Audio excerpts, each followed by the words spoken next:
천수천왕 관세음보살님께서 모든 중생들을 보살펴 주시듯이 저희들 또한 살아있는 모든 것 위에 행복이 있고 평화가 있고 안락이 있게 하겠습니다. 나무라 다나드라야야 나마갈랴 바루기제 세바레 사바. 불자 여러분 반갑습니다.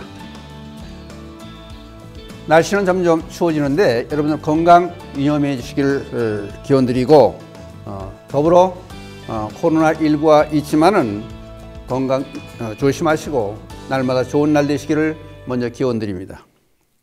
오늘도 홍천에 있는 광운사 대웅전에서 여러분을 뵙고 있습니다. 지금까지는 관세음보살 10대 2명과 거기에 제대보살 마하살 또 나무아미 타불에 관한 말씀을 쭉 드렸었습니다. 이제 드디어 신묘장구 대다란이로 넘어왔습니다. 우리가 간단하게 신묘장구 대다란이라고 말씀을 지금 하고 있습니다만은 이 제목이 천수천안 관자재 보살 광대원만 무예 대비심 대다란이 경. 천수경 원 제목인데 그렇게 다란이 이름이 깁니다. 지금까지는 사실은 신묘장구 대다란이를 하기 위해서 지금까지 이제 음악에서 보면 전주가 나오듯이 그런 과정을 쭉 거쳐왔습니다. 여기 앞으로는 신묘장구 대다란이에 얽힌 공덕담이라든지 가피담 또는 거기에 얽힌 얘기가 드릴 말씀이 참 많습니다. 오늘은 주제를 대웅전에 스며든 대웅전에 잠입한 은행나무 목신, 다시 말씀드리면은 대웅전에 잠입한 은행나무 목신을 주제로 말씀을 드리겠습니다. 목신을 또 나무 숫자를 써서 수신 그렇게도 얘기를 합니다. 그러면 이 말씀을 드리기 전에 우선 경에 있는 말씀을 먼저 소개를 해드리고 풀어 나가기로 하겠습니다. 이제 누가 해석을 했느냐에 따라서 이 천수경 이름이 여러 가지가 등장을 합니다. 그 중에서 천안 천비, 그러니까 눈, 천눈과 천손을 마찬가지인데 바뀌었습니다. 그래서 천안 천비, 관세음보살 다란이 신주경 이라는 경전에서 지금 무슨 말씀이 나오냐면은 이 다란이의 수지자는, 수지라고 하는 것은 이제 신묘장구 대다란이를 기도하는, 지니고 기도하는 수행자를 말하는 거죠. 수지자는 일체 업장이 소멸되고 그만큼 공덕이 많다는 말씀이 첫 번에 나옵니다. 특히 후 500세 중에 이제 그런 말이 나오는데 후 500세라는 말은 부처님들 많이 들으셨을 줄 믿습니다. 왜냐하면은 금강경에 등장하는 말인데 부처님 당시부터 부처님 당시 이후의 세계에 대해서 예언을 해 놓으신 사항이 5단계로 나눠서 이제 500년 단위로 첫째는 이제 해탈 내고 그래요. 그래서 첫 500년 동안은 깨달음을 얻는 불자들이 수행자들이 많이 있을 것이다. 전반적인 흐름을 얘기하는 거예요. 그 다음에 두 번째 500년은 선정내고 그래요. 깨달음을 얻지 못할 망정 선정에 삼매에 드는 수행자들이 많이 있는 500년 동안이 될 것이다. 그 다음에 이제 세 번째 500년, 그러니까 세 번째 500년이면 1000년부터 1500년 그 사이를 얘기하겠죠. 그때는 이제 담은내고 1500년 이후에는 담은내고 그래요. 부처님의 법이 많이 전해질 것이다. 그러니까 이제 경전이 많이 발행이 된다든지 포교가 많이 된다든지 이제 그런 것을 말씀해 놓은 거죠. 그 다음에 이제 네 번째 500년은 탑사내고 그래요.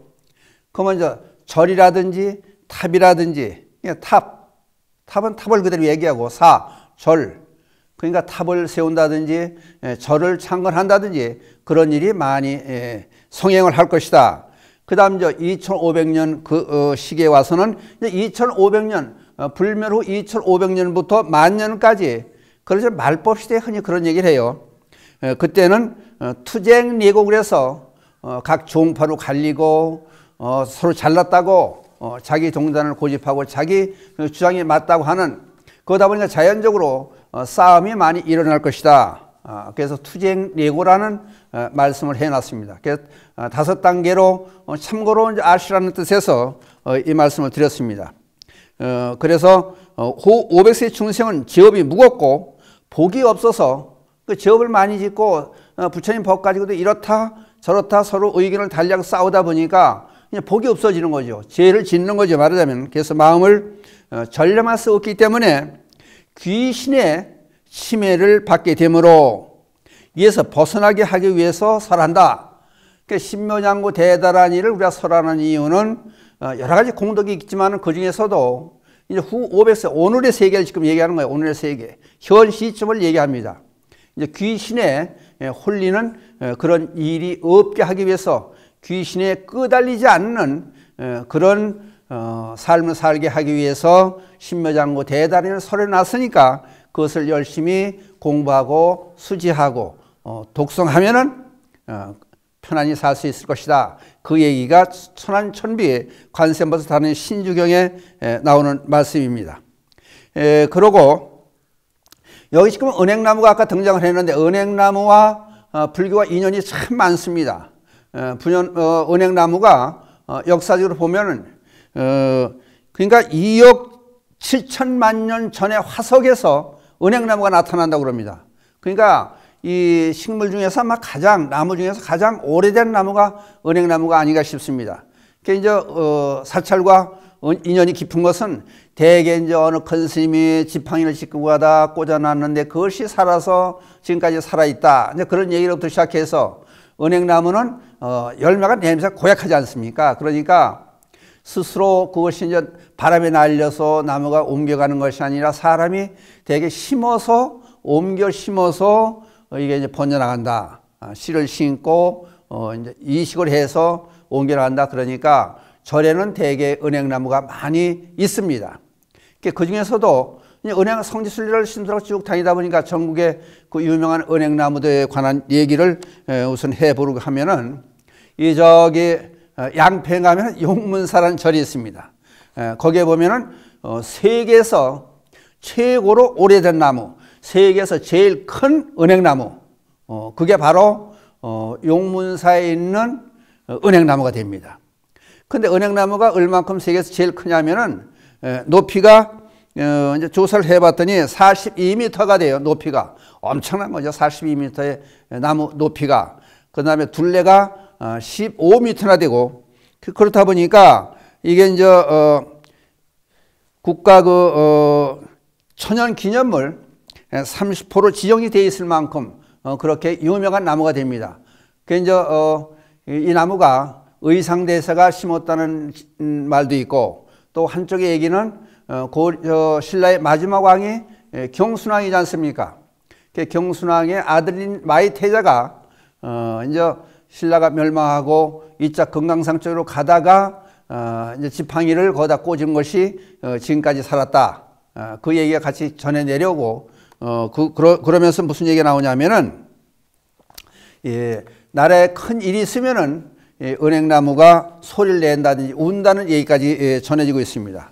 그렇다면은 은행나무를 자꾸 절과 가까운 관계라고 하는 얘기를 드리는 이유는, 이 은행나무 잎이 냄새가 우리들이 그렇게 냄새 이렇게 이제 열매만 지독하지, 은행나무 잎을 이렇게 이제 저희 대웅전에도 대웅전 불단 밑에 은행나무 잎을 따다가 이렇게 이제 양파 자리에 넣어서 보관해 놨습니다. 삼성가게 그렇고 법당에 해 놓은 이유는 곰팡이라든지 벌레가 끼질 않습니다.